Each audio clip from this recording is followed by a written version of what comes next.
Now, it took more than a year, but the effort to pass financial reform legislation ended today as U.S. President Barack Obama signed the Dodd-Frank Act into law. Now, according to officials, this is the most sweeping set of changes to the way big financial firms go about doing their business since the 1930s. But not everyone agrees with this notion that the bill will actually prevent a future economic collapse. One of those people? Gerald Celente, director of the Trends Research Institute, and he joins me now. Gerald, we keep hearing that this bill is necessary to prevent another financial crisis like the one we saw 2 years ago. You seem to disagree with that. Why is that? Well, we definitely need a bill that will prevent another financial crisis. This one isn't it. Washington, the White House lies, and the media swears to it. This is not the greatest financial reform since the Great Depression. The greatest financial reform since the Great Depression was in 1999, the Graham-Leach-Bliley Act under the Clinton administration that deregulated the financial reforms that were put into place. Look at the facts. When the House and Senate passed versions of this bill, the stock market voted. The banking stocks went up and so did the Dow. This is merely a whitewash for the white shoe boys on Wall Street. It does nothing to prevent the coming crash of 2010. The bigs only got bigger. So what needs to be done then? I mean, what would you propose if you were on the Hill to, quote unquote, as you say, prevent this looming crisis of 2010?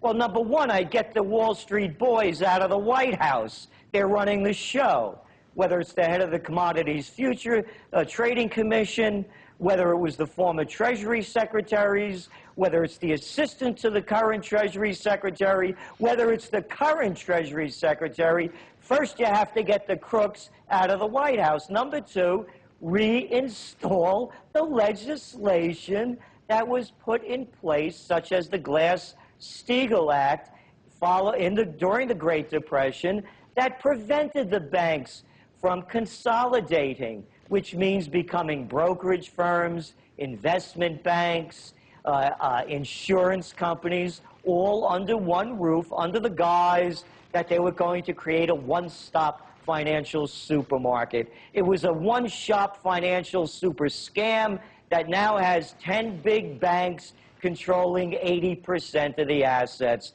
The numbers speak for themselves.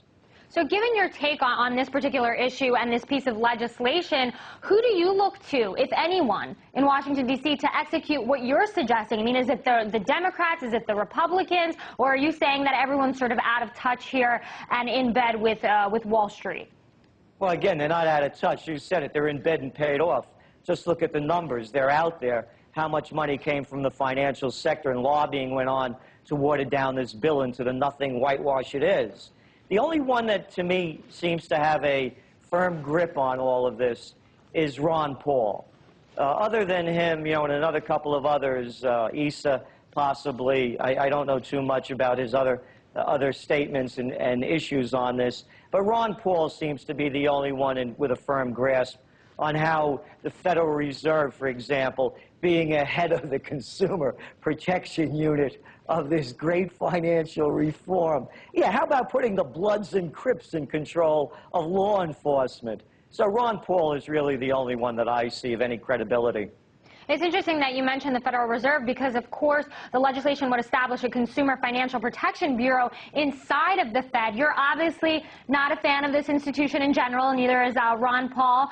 But, the officials are saying we need to give them more power as a protective measure. How did they justify that, given everything you just said? Well, because Wall Street's controlling Washington. The Federal Reserve's in control of the country. So that's why they could do what they wish.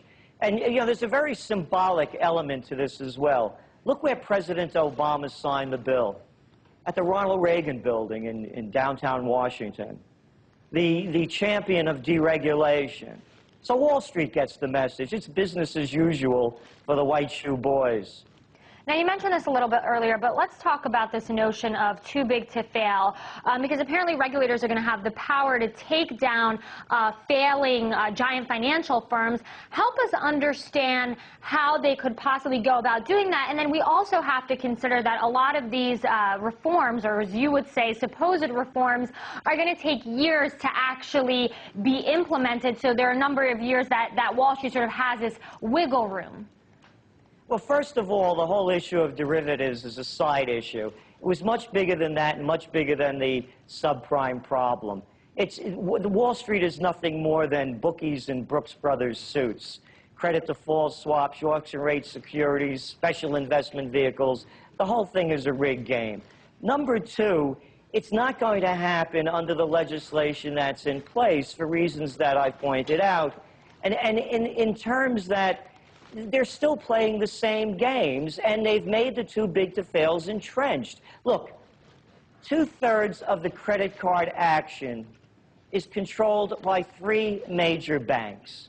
You don't have to be a mathematician to add up the numbers here. So when they're talking about the public won't have to bail out the too big to fails, that's just not true. Because what they did, there was $19 billion that the banks were supposed to put up in the event of such a catastrophe. But they didn't put it up. It was whitewashed out of the bill. So that means that the public will foot the bill, and then they'll say that they're going to the banks now to collect on it.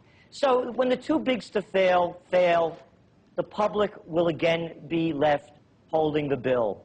Gerald Celente, director of the Trends Research Institute. Always good to have your analysis here on RT for us.